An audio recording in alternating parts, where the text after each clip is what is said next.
Hey everyone, it's Josh. I'm editing right now, and I realized we did once again forget to say that there will be some bonus content at the end of this episode. You guys can pretty much expect that from every single episode from here on out.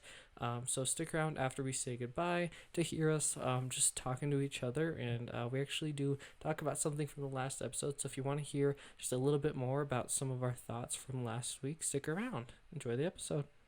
Hello, everybody. My name is Lane. This is my buddy.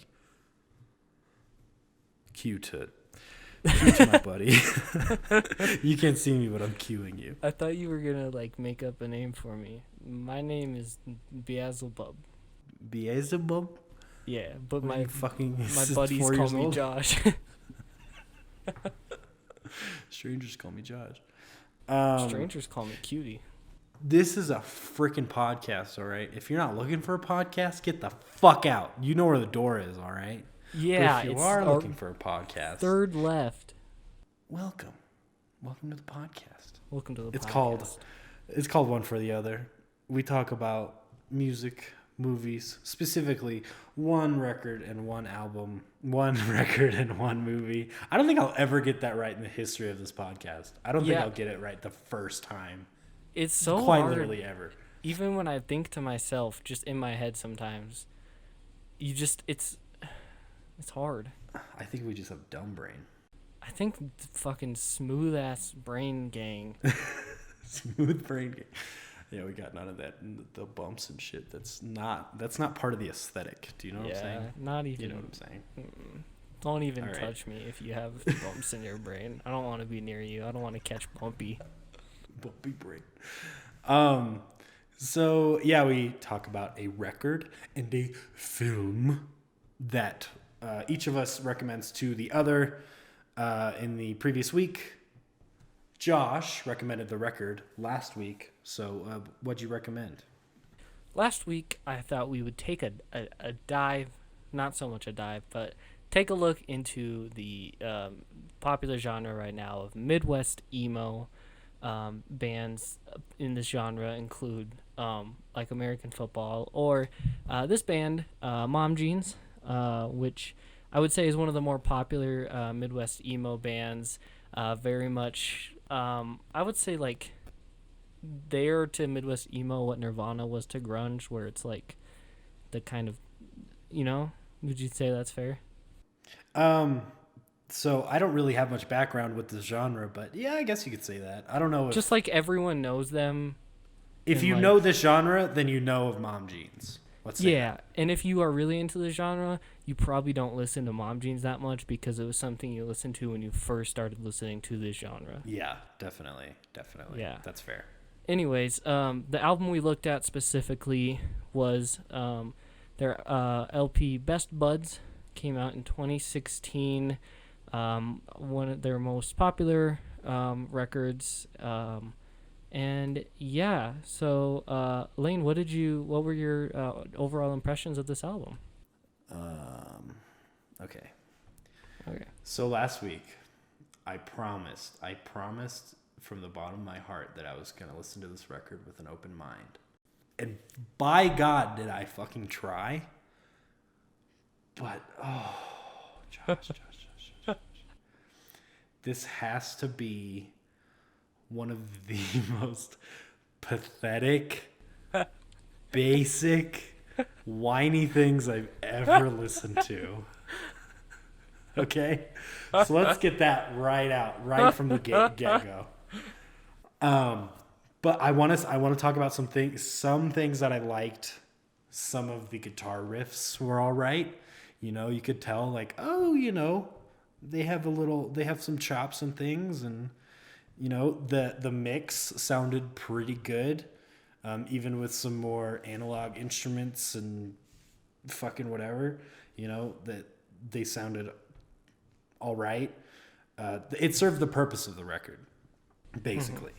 Yeah, production was good, but I think my main gripe and my main just fucking reservation, I guess, is a more polite way to say that, with this record is the lyrics and the vocals and how the vocals are sung and how the lead singers portray themselves in these narratives they tell. Mm-hmm. So when you suggested Midwest emo, I was actually expecting a much more over the top vocal style than I actually heard, which was a little surprising. I mean, that's still that like it was still there, but it wasn't to the extent that I thought it would be. So that was kind of nice. But it really just comes down to the lyrics and how I, as an individual, completely disagree with the ethics and the morals that they're putting into 13-year-old girls' brains. This album is kind of hard to listen to lyrically. It's super fucking cheesy. I think pathetic is a good way to describe some of these songs. I think there are a few standout moments of this. This is an album I've listened to a lot before for just some context for the audience. So I didn't necessarily have to listen too much to this, although I did. One of the ones that stuck out to me this time that I hadn't just really caught on before, Killed Me With Your Hugs. That's dumb. That's stupid. I think it's Poor Boxer Shorts is that whole song. That's like the cheesiest song on this album. But there's literally a part where he's like, I'm so sad. No. That makes me, I say that as a joke. Just like, I'm so sad. I'm just sad. Like, that is a punchline to me. But they put it, and it's meant to be taken so seriously. Yeah.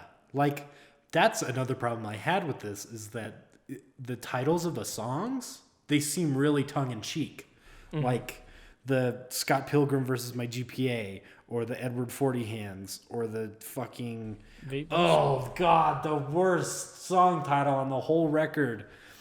Asterisk, Sobs Quietly, asterisk.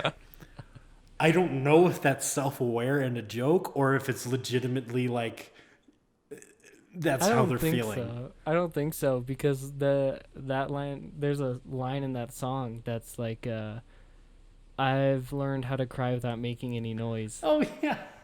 So I think that might be one of the few ones where the title is actually reflected in the song. Wow. Like they could have just made the song title like Silent Tears or something.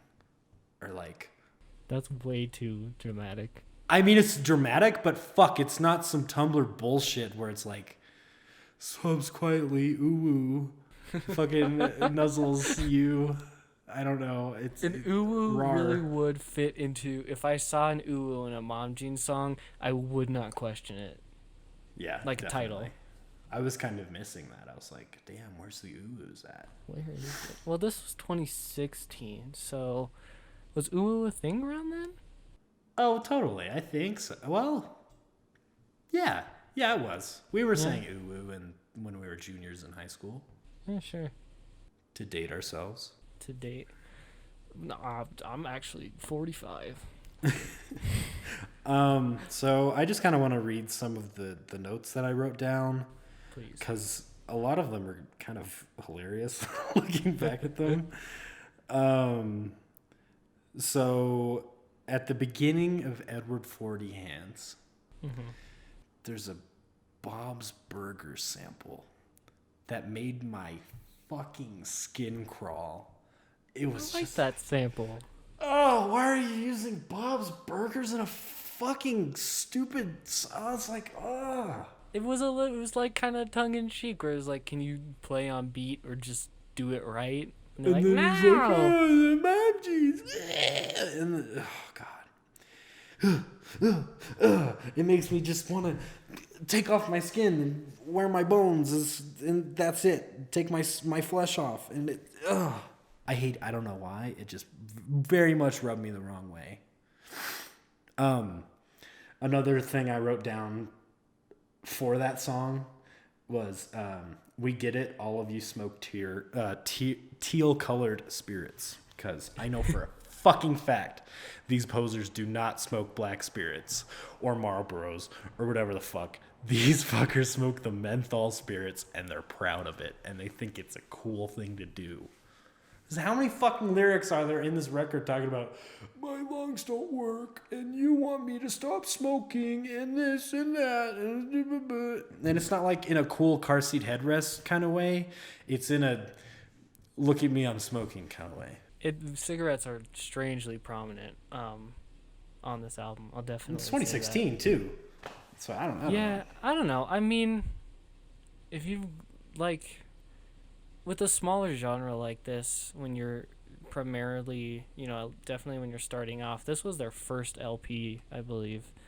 So, I mean, in a lot of those venues and stuff, you're going to see a lot more of that, smoking and all that, not just in terms of smoking anything, but smoking cigarettes. And, I mean, definitely in 2016, I probably thought barely anyone smoked cigarettes. But if you're going to the venues that these guys are probably playing in 2014, 2015, 2016, you're probably seeing tons of cigarettes. So totally. I kind of get that, and with a thing that's all about being sad. Plus, 2016 was right when vaping would start to rise. So I could see them being like, we smoke cigarettes. Like, we may be addicted to nicotine, but we're not those fucking losers. Yeah, like we're cool because he's no. Speaking of lung cancer, excuse me. But yeah, totally. I think that everyone who was involved in this record and everyone who listens to this record probably either want to smoke teal-colored spirits or do. Yes, and are proud of it. So, with the Scott Pilgrim song, they had a trumpet in it, and I just wrote down, putting a trumpet on a song doesn't make you Neutral Milk Hotel. Because, like, it's the only song on the fucking record with any brass at all, I think. I could be wrong. I think so. And it's just like, oh, we hired a trumpet player, or I played trumpet in high school, and it fits the song. No, it doesn't. Okay, speaking of the Scott Pilgrim and I think Vape Nation as well are the only two where they lean on the acoustic guitar rather than the electric. Oh, yeah. So what did you think of that? Because I personally really enjoyed, especially ending the album like that. It felt more toned down a little bit and a little bit calmer, which I enjoyed, like, leaving the album with. And I liked how they used the acoustic guitar different than the electric guitar. I'm glad they were smart enough to do that, not to try to do those licks on the acoustic or anything like that. So I enjoyed how they used an acoustic guitar on this album. I will say I agree with you to an extent, to where definitely if they tried to do those math rock licks on an acoustic guitar, it would sound like shit. So they were aware to just, cool it out, play some fucking spaced out, or not spaced out, just like simple cowboy chords and, sing or whatever. But I enjoy the very little enjoyment I got from this record was when the drums and the bassist and the guitarist were all, guitarists, I think. They were all locked in and had a cool little instrumental break, and they were all riffing off of each other. Like, these guys have a smidgen of musical talent somewhere beneath all this bullshit. There's some cool guitar playing and bass playing somewhere in this record, if you listen. And it just makes me sad that, fucking they just had to ruin it with how pathetic they are. It's funny that you talk about the guitar and stuff more, because I mean, I enjoyed the guitar on this record, but for me the drumming was really what stood out the most. Especially upon this listen. Just, I love what their drummer does and the way that they progress the songs. I think the Yeah. drumming is probably part of my favorite things about this album. Was like, I mean, with what they do together as a band, but even just listening to those drum tracks alone, Yeah. I think he's a great drummer. No, yeah, he definitely has some chops. I will not say that. But it, I don't know. It's. There was one moment on this record. I think it was the very first song, "Death Cup," where the drummer was doing this really, like overbearing, stupid ass Lars Ulrich drum fills in the middle of like the verse, and it's like, dude, I can't fucking hear anything else but your, and it's like, you need to know as a musician when those moments are yours and when those moments are fucking not yours, you know? And thank God he didn't do that for the rest of the record, or I would have a much bigger problem with his drumming. But it was that one moment where I was like, you know, it's like, it just rubbed me the wrong way, you know? I feel like I say that a lot, but there's no other way to describe it, really. No, that makes sense. So, I mean, this album isn't for me, obviously. It isn't for people like me. So, I feel a little strange giving this a rating when it's obviously not meant for my demographic, but I'm still going to, Yeah. because I listened to it with a pretty as much as an open mind as I could have. Yeah, I mean, I don't know. Basically. It's fair to give the rating, like to know from an outsider and an insider. That's true. I just want to say a couple more things. Of course.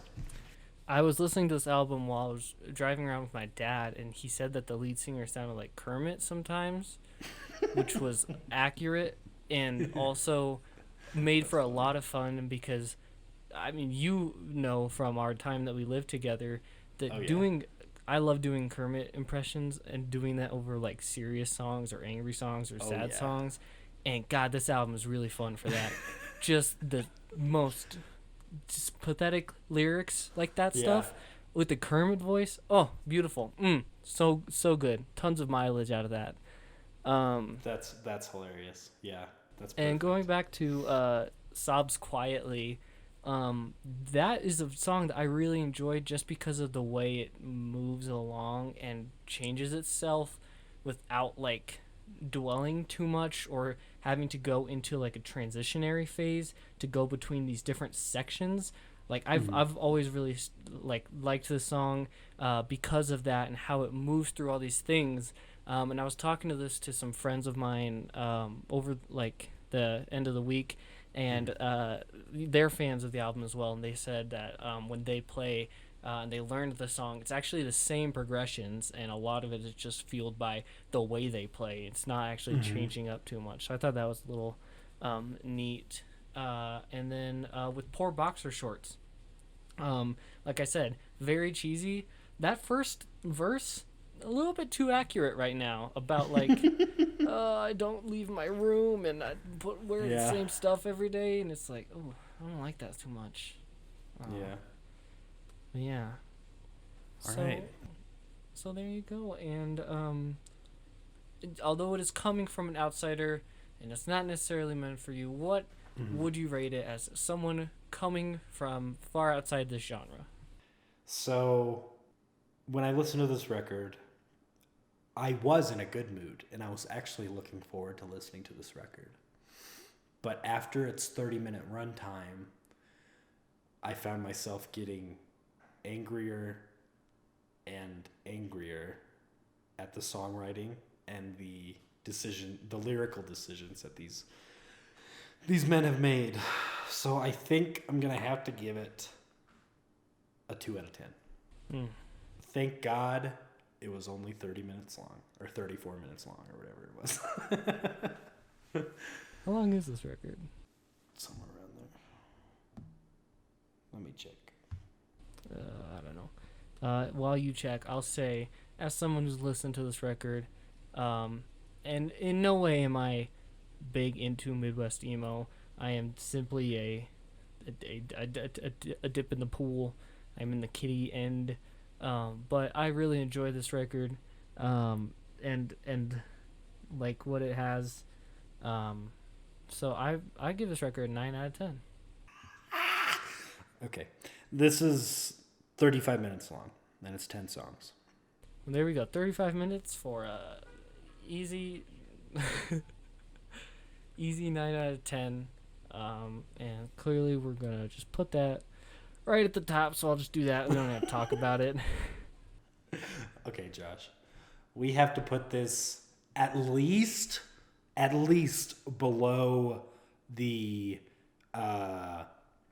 fucking what's the Exploited record. At least.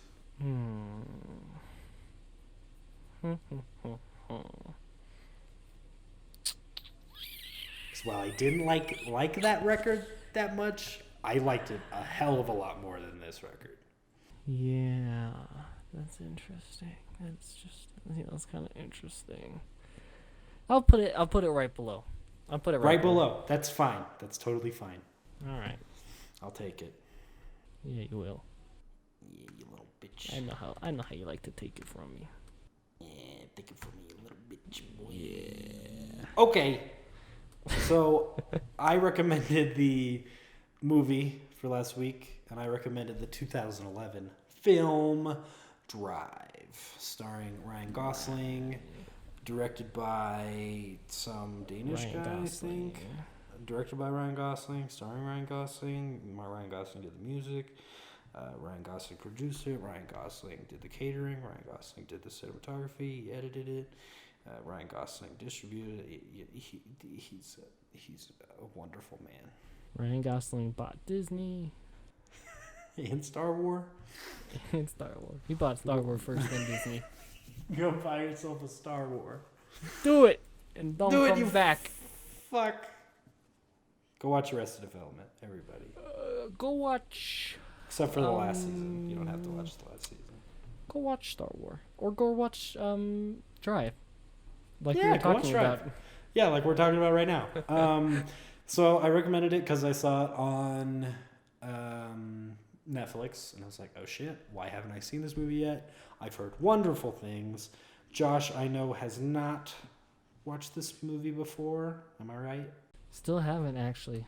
I feel like we did this gag before, but it's still we fun. do it like every week. We do it every week. But yeah, so fucking what do you think? This movie surprised me a lot. I mean, I thought it looked pretty. I feel like I'd heard something about it. I couldn't tell you what. I didn't even know Bryan Cranston was in this movie, or Ron Perlman. Me fucking either. Just they both showed up, and I was like, "What the frick?" I was with my mom. I couldn't say the fuck word, but yeah, of course not. I was really surprised by it, and I like Ryan Gosling and what he's done, but I did not expect him to be in something like this with such a. I just moved my hands around. You couldn't see that. I could hear it. Kind of. Hear the it's kind of artsy. Definitely. Yeah, I mean, the biggest thing that stood out, that was super cool and I loved the most, was the cinematography, man. Yeah, there's some good fucking shots in this movie. Holy shit. Really cool stuff. Specific scenes that I remember, like shots that I remember, when he's in the motel room and he moves behind the door and he disappears behind the wall. Or especially at the end when it's the parking lot and it just shows the shadow, and because of the gloves you know who he is. That was like the coolest fucking shit. How do you think of that? How does that go in your brain? How do you brain? You gotta have a bump or two. Or 3. God forbid. 3. No. 3 bumps on my brain. I don't believe it. Fuck yeah. I couldn't agree with you more. I think the cinematography was great, but one thing I personally really need to talk about It's Yeah. the music in this fucking movie, and specifically is it the first song they play? Night Call by Kavinsky. I don't It's know. it's like the song they play over the opening credits, and I found that song so fucking not so long ago, maybe like 2012 or something, right after this movie came out. I just found the song and I was like, holy fucking shit. My mind was blown. It's like robots talking to me and I'm loving it. I'm fucking loving robot talking to me. And I wanted to watch this movie so bad when I was a kid, but I could not find an illegal copy of it for the life of me. I mean, did I a legal copy of it for the life of me? Excuse me. But anyways, fucking love that song. Very, very special place in my heart for that Kavinsky track. A lot of the other songs, perfect for what's going on. Perfectly encapsulates whether not rhythmically. Well, yeah, rhythmically or lyrically, what is going on. Like, I feel like some of the songs might have been written specifically for this movie. Okay, music, done. Music was good. I wrote down a little bit about the music. I don't normally think about that stuff. You're way better about that. Yeah. But specifically at the beginning, I think it's during that first like chase scene. That synth backing is that's so perfect. It just like keeps the tension and the rhythm, but doesn't overpower. Very much is there if you choose to listen to it. Blends in if not. And it's really just enjoyed fucking that. unique. It's not like the stupid ass fucking just normal boring stock string orchestra like every fucking other action movie uses. Use a synth once in a while, people. It's fucking cool. And the soundtrack lends itself to something which is kind of strange about this entire movie. Is there's this weird sense of it feels very 80s. It's not at all set in the 80s or was made, but there's I don't know what it is, but a lot of it feels very 80s, similar to the movie Empire Records. Yeah, that movie is definitely. like set in the 90s, but it feels very 70s, and none of it is. I mean, it's a record shop, but not necessarily. They play like CDs and stuff all the time. It was very similar to that, where the vibe is very much of that decade, and I think the soundtrack contributes a lot to that. Most definitely, yeah. And I think some things that might contribute to that 80s feeling is like the settings and the situations that these characters are in, where, you know, Ryan Gosling is kind of he's in Hollywood and he's doing his thing, but he's also a mechanic and he drives these super cool old cars, and he wears the same fucking Stupid bomber ass jacket. and the gloves and the toothpick in his mouth, and he has like the hair, and then there's a love component to the story, and the violence is kind of campy, but like really good campy. So I think the 80s was definitely in mind for this movie, and I'm glad that, I don't know, there's actually two sides of that. A part of me kind of wanted this to be really over the top with like the neon, you know, take like Hotline Miami's color scheme and put it in this movie and just make it really bright and bombastic and fucking like, but another part of me really appreciates how really reserved it is in its homage to the 80s. So I think you can make a case for either side, and I'd be okay with it. I think it's a decent enough movie right now that I think it's good. I do have to gripe with the jacket though. Fucking not even it's not a great jacket. And then the whole time you're like, what's the scorpion?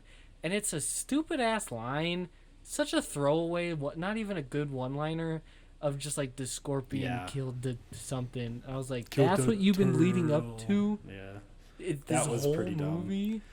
That was dumb, but I liked it. I was like, no, that's fucking hilarious. Like, that's something Arnold Schwarzenegger would have said in Predator or something. Like, it's funny. I wanted more.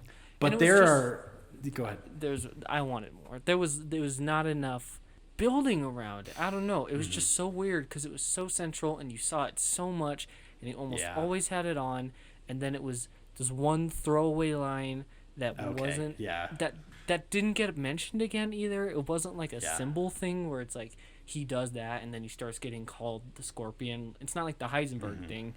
Yeah. You know?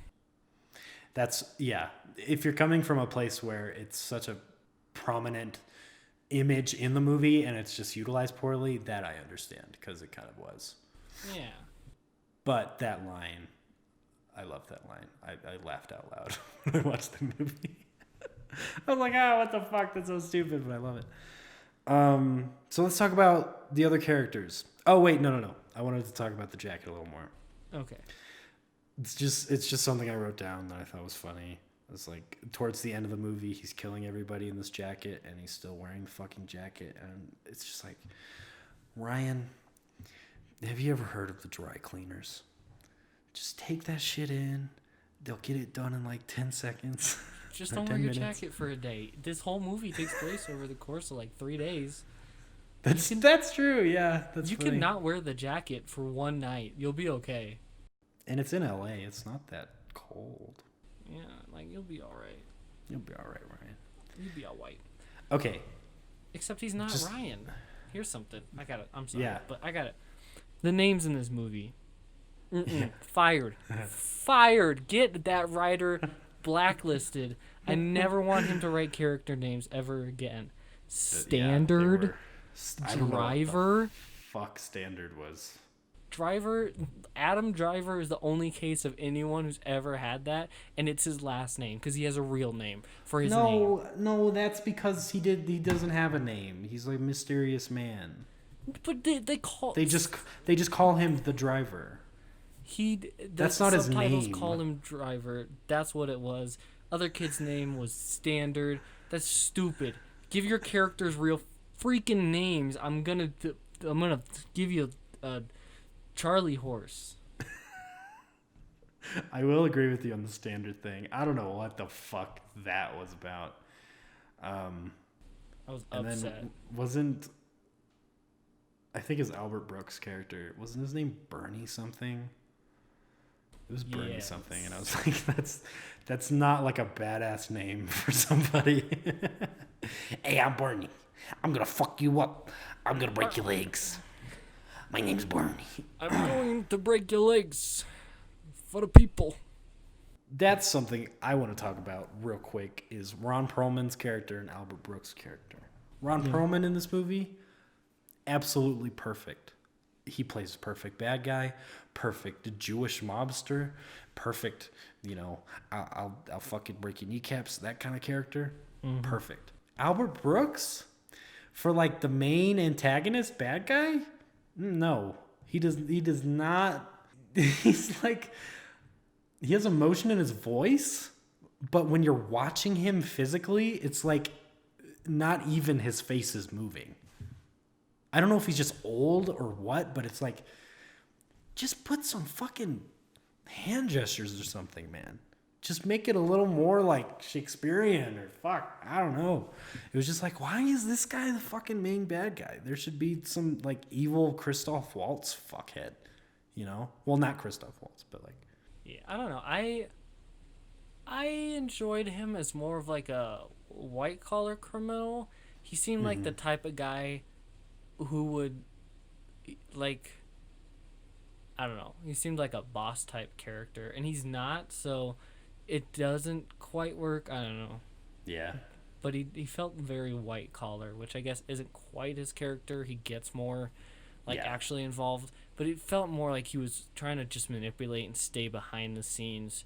While it did feel like Ron Perlman wanted to jump into it, it felt like his character missed being in the action, and like he almost wanted to go down a few rungs so he didn't have to have all these people watching him or any of that. Yeah, all the responsibility with running a gang, or not running the gang, but being a big part of a gang, and that's something that I actually really would have liked explored in this movie. It's just that aspect of, well, because me, I'm a slut for the mobster movies, but if they would have, fleshed out those characters a little more, I would have been more empathetic to Ryan Gosling's characters.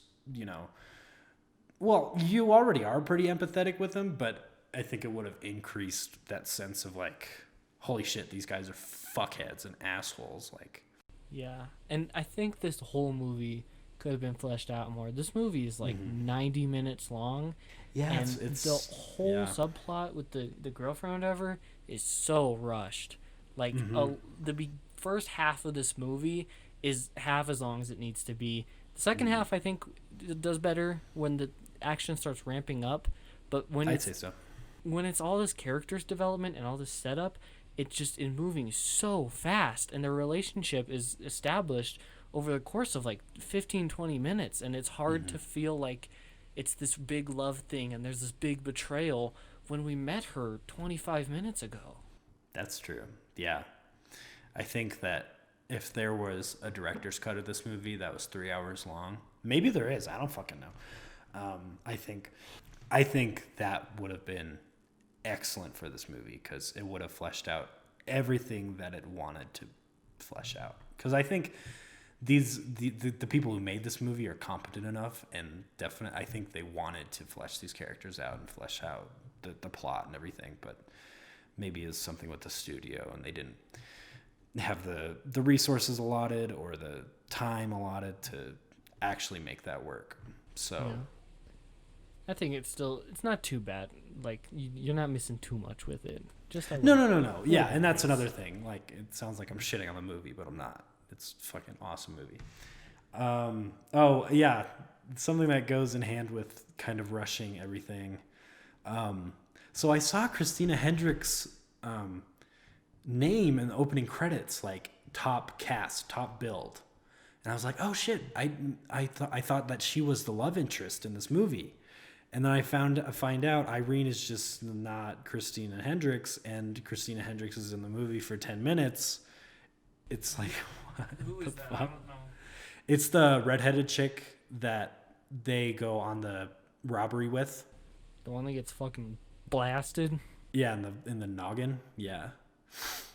There's a lot of funny shots of her in slow motion just going, It's really great. Yeah, she was in Mad Men, and I love her. But yeah, so that might be another thing where maybe there is a fucking director's cut somewhere. If there is, please let us know. I would love to watch it. I tried to look it up on Wikipedia, but I'm just too many words.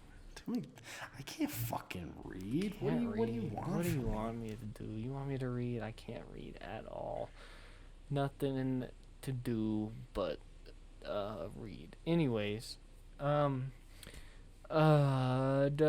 chase sequences. Obviously, this movie is it's called Drive, and driving plays a decent part in it. I really liked what they did, where that first sequence is real slow, and there's another part where he's driving and he's like probably going the speed limit or like 15 above. And you're like, I don't know, this isn't that epic. This isn't like, I go watch Fast and Furious where they're going 30,000 miles an hour. And then he goes to the end, and then he goes drive real fast. And I liked that. I liked that they saved it. They said, shh, shh, shh, shh, shh, shh, shh. Yeah. And then you can also feel the tension with the only dialogue in that scene being the police chatter. And you're like, oh, fuck. Yeah. Shit. What the fuck? Later when he introduces himself to the girlfriend or whatever, and he says something, I was like, was that his first line? It's not, because he speaks right at the beginning. Oh, but that's right. Yeah. Good 10 minutes in between those lines, but ooh. Yeah, it perfectly sets up his character and the setup of the movie. Oh my god, the intro of this movie is fucking awesome. Just the opening shot. It goes from a close up to far away. I'm not really good at explaining the technical shit. No, that's how we'd say it in the industry. I'm in the industry. It goes from close to back, and then he's talking about 5 minutes. Yeah, that whole monologue. Yeah, it's fucking sick. God damn. Yeah, very good. And then, go ahead. No, you finish your thought. I'm moving on to something else. I was moving on to something else. You go ahead. Okay. What did you think of Ryan Gosling doing this character? Obviously, this is a character who doesn't speak that much in general, just the way he's written, very much communicates with his body. I thought he did a great job of acting with his face and just conveying what he was thinking and why he was being silent in that moment. I think this is some. God damn it, Ryan Gosling is like the perfect human. I fucking love this man. God, he's so good in this movie, and it's precisely because he doesn't say much, and when he does say something, it's like, oh shit, dude, like fuck, like he's gonna fuck you up. Your teeth are gonna be on the fucking pavement like 3 seconds. Unless you're talking to the girlfriend, in which case it's just hopelessly awkward, and it's amazing. It's so great. But comparing Ryan Gosling's performance to, let's say, Chris Evans' performance in Snowpiercer, you know how there's those moments in Snowpiercer where Chris Evans was trying to be really badass and really like, I'm gonna fuck you up, man. And it didn't work. Ryan Gosling would have played that character absolutely perfect. But also you have to take into account that the writing in this movie sets up those moments very well. So I don't really know. But I think he plays a very sensitive, dynamic, and fucking badass fucking character in this movie. And I loved it. Absolutely. Very much. And one last thing before I think we should move on to our ratings. Something I thought about halfway through the movie. I think it was during the scene where they're first on the racetrack. I realized they had to hire a stunt driver to play the stunt driver character. Yeah, I thought about that too. I was like, they totally had to hire a stunt driver for Ryan Gosling's stunt driver character. Yeah, that's fucking funny. So on to the ratings. You go first. I go first? Well, I'm gonna. I liked this movie. I thought it was funny. I thought it was shot really well. There were tons more moments I had in my notes of just like different moments where you could see intention, or you could overanalyze them, like I probably was doing, and gleaming information from that. So I really enjoyed this movie. I'm gonna also give this a 9 out of 10. Fuck yeah. So yeah, I'm gonna say everything that you said, but not say it, and add on additionally that the only reason why this isn't a 9 out of 10 or a 10 out of 10 for me is because it's a little too short, and I just wanted more, basically. So it's an 8 out of 10 for me. Very, very good movie. Everyone go watch it. Go check it out. But I've been skimming through this Wikipedia for Drive, and I just fucking, I just found something that made me want to die. Okay, let me read this to you. A rescored soundtrack for the film was produced for the BBC by Zane Lowe for its television broadcast in October 2014. The soundtrack included original music from Churches, Banks, Bastille, Eric Prins, a bunch of letters that spell out an acronym that isn't Starfucker but starts with an S. Bring Me the Fucking Horizon, the 1975, and Laura Mulva. It's MVULA.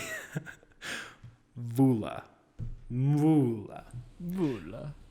So they fucking replaced all that badass synth shit with Bring Me the Horizon in the 1975. Are you kidding me? That is terrible. Zane Lowe should be burned alive. Okay, Who is this sorry. Zane Lowe character? He's from New Zealand. Zane Lowe. What he did, mate? Why does his Wikipedia page have a section called masterpieces? I'm not Oh, it's part of his show. Okay. I thought Wikipedia was just like, look at all this stuff that he made. Great shit. Wait. Okay. Hold on. Is this guy old? Which guy? The director? Well, hold on. Shh. Stop talking forever, please. Wait, I'm seeing Zeppelin 4 on here. I'm just confused. Where? What? Where are you? I'm on Zane Lowe's Wikipedia. Oh, Zane Lowe. I'm looking at his. They would analyze albums they considered to be masterpieces. That's why Zeppelin 4, Nevermind, and OK Computer, and Rage self-titled are on here. Okay. And 1975's debut record, and Bring Me the Horizon. And of course, Oasis. Guns N' Roses, Appetite. Okay, if we read this list, okay. Okay. Anyways, where are we putting it on our tier list? The list, right. I forgot we didn't already do this. I want to put it just below Blondie. Inglo Bastards. Just above. You know what? Yeah. Yeah, totally. That's perfect. Great. Good. Move all of it again. What do I get? Not one thanks. Not one. We watched too many good movies. Too many good ones. Why do we start with Green Room? That's funny. That movie wasn't that bad. It was alright. What'd I give it? A 5? Whatever. Okay. So I did the movie last week, so now I do the record. And Josh, this is a record that I think will change the pace up very well. And considering my new move to Laramie, Wyoming, I think it'll be a perfect listen. So we're listening to At Folsom Prison, one of the greatest live albums ever recorded. That's what a lot of people say. I haven't listened to it, but that's what a lot of people say. It's Johnny Cash. Like, how can we? It's gonna be good. All right. Johnny Cash. Is there a... Sorry, I'm moving stuff around on this list. That's exciting. I actually have listened to that album before because of that history of rock class I took where we talked about Johnny Cash, and I was like, oh, this is Johnny Cash, so I did. Fuck yeah. That's exciting. And for movie this week, which I am now picking because you just can't let me enjoy things. This is a movie I know. I was afraid that you might have already seen this, but Uncut Gems on Netflix right now. Yes. Oh, thank God. Yeah. So that's exciting. Yeah, I honestly don't know why I haven't seen this movie yet. What the fuck? It came on after Drive, like the little thing for it, and I was like, oh, I should do that. And I was like, I'm going to do it, and he's going to be like, yeah, I watched it 2 days ago. That would be kind of funny. It's like, That Josh, would be fun. I just fucking watched it, you son of a fucking dare bitch. you. How fucking dare you? So yeah, everybody, go listen to Johnny Cash at Folsom Prison. Go watch Uncut Gems featuring Adam Sandler on the saxophone. Everybody. No one is in this movie. It's just pictures of rocks. Pictures of rocks. I love pictures of rocks debuting. Find it. Occasionally a picture of Dwayne The Rock Johnson. Yeah. Find it in the DVD extras menu for Trolls World Tour. Oh, why does that movie exist? Okay. Everyone go listen to that. Go watch it. Come back. Give us comments. Subscribe to our YouTube. We'll have One for the Other podcast. Go to our Instagram. Fucking follow it. Do it. Do it. All three of you. Give us comments. We got a very nice comment the other day. I'm trying to find it so I can give this dude a shout out. He was very nice. And he's very nice. He's very nice. I'm trying to find it. I'm sorry this is taking so long. I don't remember which episode it was on. 4? 4 or 3. Shoot. Yes. Liam. That's all the name is, just Liam. Very good. You're great. Stay safe, XO. Love you. You stay safe, Liam. You We love stay you safe. too. We love you. You're very good. Everyone go subscribe to Liam. He Yeah. has 2 videos. Give him some love. Liam. It's really just Liam. That is hilarious. How was there not already an account called Liam? I don't know. Is it a robot? Did we hire robots to watch our videos and give us He's money? a successful robot. He's 91.1 subscriber. Yeah. Okay. That concludes this week's episode of One for the Other. Go watch the movie. Go listen to it. Do all the social media shit. Shout out to fucking Liam. Shout out. Keep being you, Liam. And we'll see you next week. Bye. Oh, hey. Also, when I was doing the bonus content for the last episode, remember at the beginning, and I said there was an acronym, and I would tell you during the episode? Yeah. I did not tell you during that episode. Shit. I do know what it was, though. What was it? It was, I forget which song it was on, but it was about, it's the one where he said, like, what if we fucked right here on the table? And the comment was weirdly horny, like, why don't we do it in the road? But I shortened why don't we do it in the road to, like, WDWII. Yeah. And I pulled that up beforehand, and I went, What the fuck does that mean? what that is. I think Okay. Yeah. That makes more sense. I mean, yeah. That's hilarious. I didn't even make that. Yeah, I just noticed because I went back and I said, wow, we never talked about that. Fuck word. That's you. Reverse card. Wow. Okay. Starting in 3, 2, 1.